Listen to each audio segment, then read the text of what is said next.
Informasi pertama di Kompas Siang, Saudara. Presiden Joko Widodo akan membahas 3 isu utama dalam sidang Kabinet Paripurna Perdana di Istana Garuda, Ibu Kota Nusantara, Senin pagi. Salah satunya adalah terkait dengan transisi pemerintahan yang harus disiapkan oleh tiap-tiap kementerian. Presiden Joko Widodo menggelar sidang Kabinet Paripurna Perdana di Istana Garuda, Ibu Kota Nusantara atau IKN pada Senin pagi. Ada 3 isu utama yang akan disampaikan Presiden di dalam sidang, mulai dari pembangunan IKN, Purchasing Manager Index, hingga transisi pemerintahan yang harus disiapkan oleh setiap kementerian. Terkait pembangunan di IKN, Presiden bilang pembangunan kawasan inti pusat pemerintahan menunjukkan kuatnya keinginan pemerintah dalam proses pemindahan ibu kota. Bapak Presiden, Bapak Wakil Presiden yang kami hormati. Pertama kita akan menjelaskan kembali mengenai IKN, yang kedua yang berkaitan dengan PMI, Purchasing Manager Index, yang ketiga masalah lain-lain yang memang untuk keberlanjutan ini apa, transisi ini apa yang harus disiapkan oleh semua kementerian. Itu aja. Informasi terkini, Saudara, kita segera bergabung dengan jurnalis Kompas TV, ada Dipo Nurbahagia dan juga Mas Nir Rahmawati di IKN Kalimantan Timur. Terlebih dahulu kita menuju ke Dipo yang berada di ruang sidang paripurna. Dipo, selamat siang. Ini bagaimana jalannya sidang paripurna perdana di IKN hari ini?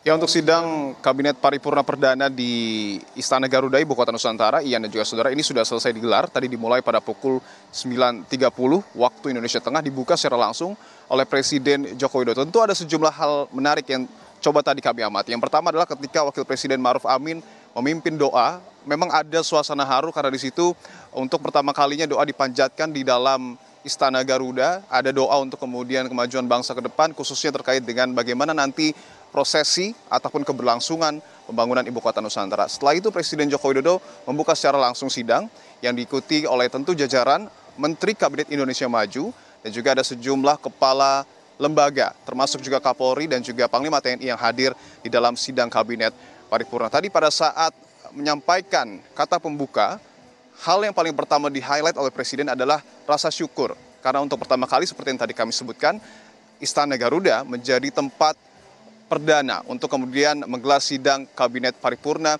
di Ibu Kota Nusantara. Bahkan tadi Presiden sempat menganalogikan IKN ini adalah sebagai kanvas masa depan, sehingga tidak semua negara memiliki kemampuan dan juga kesempatan untuk kemudian membangun ibu kotanya betul-betul dari nol seperti apa yang kemudian saat ini sedang dilakukan oleh Indonesia. Nah, ada beberapa hal juga yang kemudian tadi sempat dibahas oleh Presiden terkait dengan Ibu Kota Nusantara. Beberapa di antaranya adalah Presiden kembali menjabarkan bagaimana sebenarnya konsep pembangunan IKN yang memang mengusung konsep Forest City, Smart City, kemudian juga ekonomi hijau, itu di-highlight lagi di hadapan para menterinya.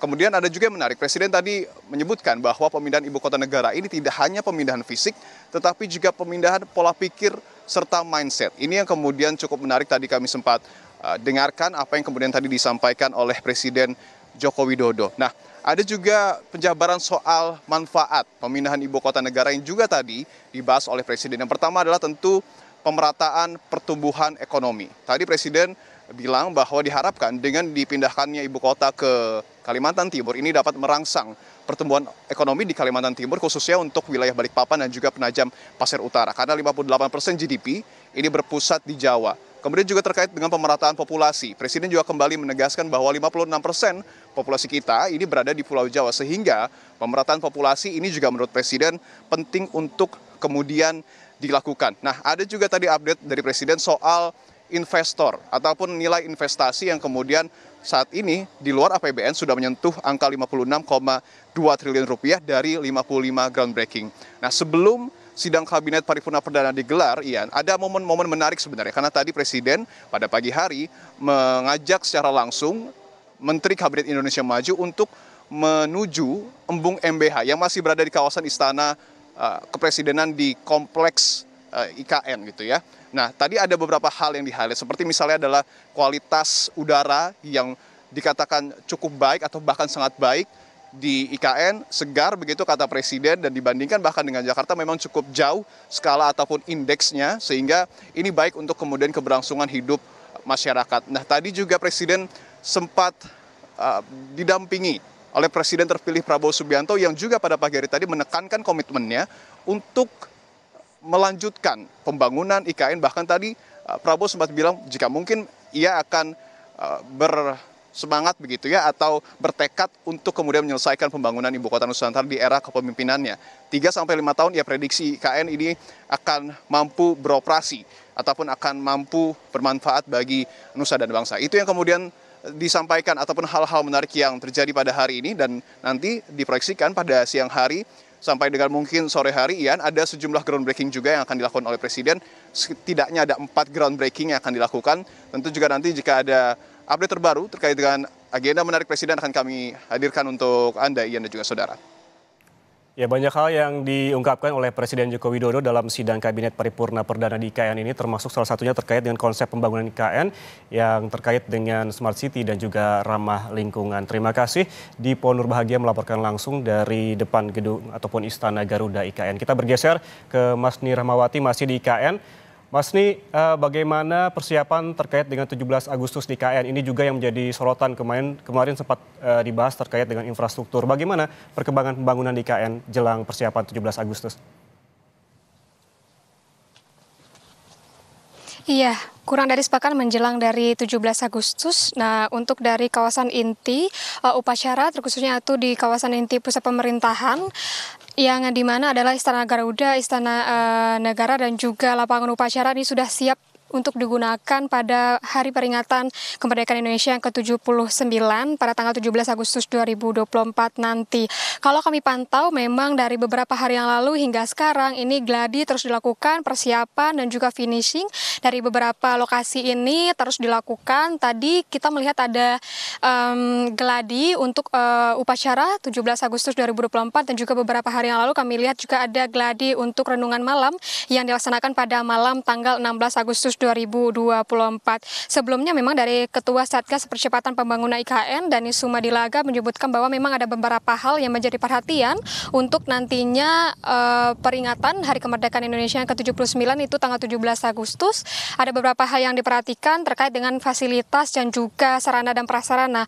Kalau misalnya berbicara mengenai sumber daya air di IKN ini, ada Bendungan Sepaku Semai, yang dimana ini air bersihnya sudah melalui tahap pengujian yang ketiga, di mana untuk beberapa hari ke depan ini sudah dinyatakan siap untuk digunakan. Selain itu pun untuk akomodasi dan juga untuk fasilitas penginapan bagi tamu undangan dan juga para menteri seperti itu, pejabat tinggi negara ini juga sudah siap, di mana salah satunya sudah bisa dipakai itu adalah Hotel Nusantara, yang kita ketahui bahwa untuk sidang kabinet hari ini kemarin itu untuk para menteri ini sudah sampai di IKN dan juga sudah menggunakan Hotel Nusantara untuk menginap di IKN. Dan kalau kita melihat lagi bagaimana untuk akses jalan, untuk dari akses jalan yang ke IKN itu ada akses tol fungsional, di mana itu ada tol 3A, 3B, 5A, dan di mana ini digunakan untuk jalur VVIP yang nantinya akan mengikuti upacara 17 Agustus 2024. Dari Kemensesnek juga menyiapkan ada tram otonom, ada bus yang juga digunakan untuk membawa tamu-tamu undangan, petugas upacara, dan juga nanti masyarakat yang ingin mengikuti upacara 17-an di IKN ini. Selain itu untuk dari aksesnya yang saya sebutkan tadi, ada akses untuk jalan utama yaitu dari Sumbu Barat dan juga Sumbu Timur, di Sumbu Barat dan juga Sumbu Timur IKN, dan untuk kawasan gedung kantor hunian ASN dan juga Sumbu Kebangsaan ini juga sudah siap. Dan kalau kita dapatkan informasi memang ada yang namanya Plaza Seremoni, yang ini dimaksudkan bisa digunakan untuk masyarakat umum yang ingin menonton dan juga mengikuti upacara 17 Agustus. Ini kapasitasnya ada 8.000 orang, dan dimungkinkan ini digunakan juga untuk nantinya masyarakat umum ingin mengikuti upacara pada tanggal 17 Agustus. Kan juga disebutkan bahwa untuk batch 1 atau tahap 1 pembangunan ini sudah di atas 95% dan juga sudah siap digunakan untuk upacara 17 Agustus nanti.